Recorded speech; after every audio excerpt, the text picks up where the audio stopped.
Do you know that there's more than just one level of Feng Shui energy? And in this video, I'm talking about the layers and levels of Feng Shui energies and how it can impact your experience, whether you Feng Shui your house or not, as well as how it should be used. So if you want to learn a little bit more about compass readings or the Feng Shui period, go back into my previous videos in this series, because I'm not going to talk too much about that today. If I'm new to you, my name is Sabrina Kadri, and I'm the founder of Feng Shui and Prosper.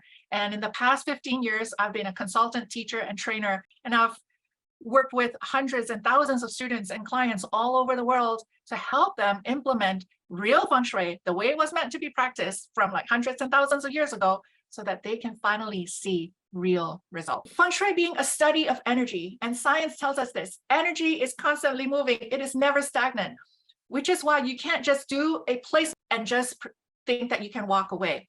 No, you actually need to update your Feng Shui at the very least annually.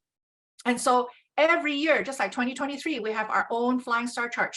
Next year, we have our next year's flying star charts as well. And every month has its own flying star. And even every day and every 2 hours, there are its own flying star charts as well. However, the daily and the hourly is not so much for Feng Shui purposes.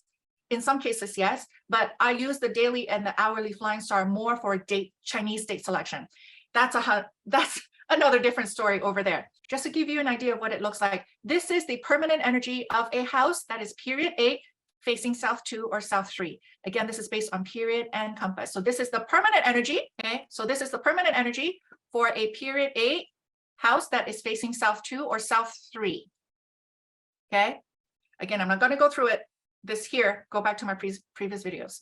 And then this is the annual energy for 2023. So this annual energy impacts everyone, but the level that it impacts us, either positively or negatively, goes back to how that annual energy works with our permanent energy.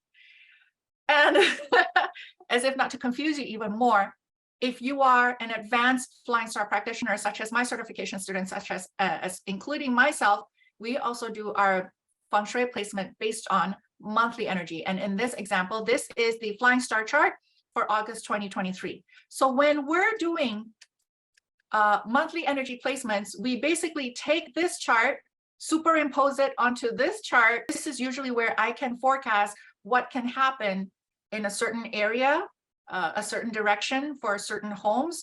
It can be illness, it can be loss of money, it could be career potential, it could be a potential networking opportunity. It's because I combine the monthly energy with the annual energy, and as well as 3 layers now, right?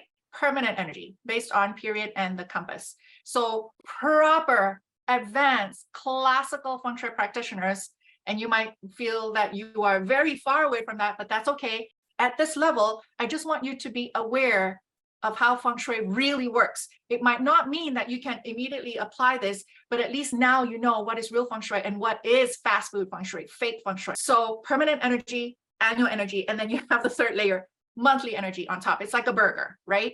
So when I have a client that comes to me, and usually I ask them, why do you want a Feng Shui consultation at this point in time? And usually they would say, hey, you know, this is an actual example. This client said, last year, my husband got into car accidents 3 times, and I wonder if it was bad Feng Shui. And I had another client also, she was 5 months pregnant and she fell and lost that baby.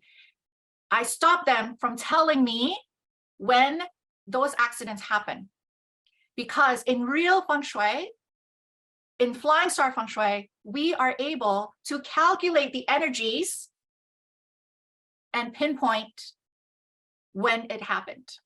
So all I knew for the 3 accidents, for instance, all I heard from my client was the accidents happened last year, right? So then I would have the chart for the year, and I also have the chart for their month. But I didn't know what months the accidents happened. I would work back the monthly charts for all the previous year, the whole of previous year, and I would ask her, I went back to her and I said, did those accidents happen to your husband this month, and this month? And she said, it was exactly those months, right? That is the power of what me and my students now call forensic Feng Shui. We can go back, we can calculate the energy of the past and figure out if it was Feng Shui, because it's not always Feng Shui that makes things happen, but it's always interesting to see if an accident, an illness, a marriage crumbling, or even good stuff like promotion and business increase. We can work back to the energies, looking at this permanent, annual, and monthly chart. And then looking at the client's layout, then we can work back to see if there are flying star or feng shui crumbs leading back to the happening, okay? Whether the happening is an auspicious happening or a negative happening. At the same time, we can use this chart to forecast with feng shui. And many of those who followed me many years ago, I've warned them about 2020. I knew there was going to be big illness. I had no idea it was COVID. And back in 2020, I actually also forecasted, this was actually a YouTube live stream. I think back in January of 2020, I said, there are certain months where you guys need to stay home because there's going to be riots. I initially thought it was COVID related, but it turned out to be the George Floyd riots. And how did I know that? I'm not psychic. I merely knew how to calculate the permanent energy, the annual energy, and the monthly energy. And there are certain energetic combinations that led to protests and riots and violence, and also misuse of power. This was actually a very interesting case study that I did with my students in my certification. These are the levels of energy that you play with in Flying Star. And this is the sneak peek that I want to give you guys, the true power of real Feng Shui. Can you imagine that once you learn how to read these charts, you are putting in your hands a playbook of the coming months, a playbook of the coming year, energetically. Ethically, we can't guarantee that Feng Shui can get rid of the negative energy at 100% strength. We can promise that if you do your placements right, if you manipulate the qi right, you can minimize the potential accidents, potential ill health, potential negative impacts on your relationship or your business or your career. You can minimize the severity of all that.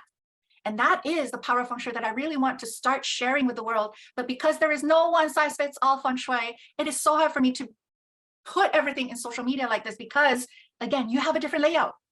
We would have hundreds of people working with the same 3 charts, but everyone has a different layout. And because of that, then one person's Feng Shui needs are still different from another Feng Shui person's need. So really the best way to do Feng Shui is really to start the tough journey. It is a tough one. It's like drinking out of a fire hose, the tough journey of learning Flying Star Feng Shui for yourself. And I can tell you my certification course, we go so much deeper than most Flying Star certification courses out there. That's what my students tell me. So I'm going to take them at their word.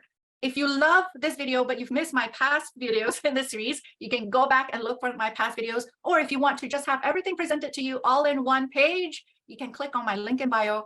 I put everything in this video series into one presentation.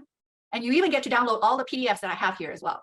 Go to my link in bio. I combine all the video in the series so that you can just binge and watch everything all in one sitting.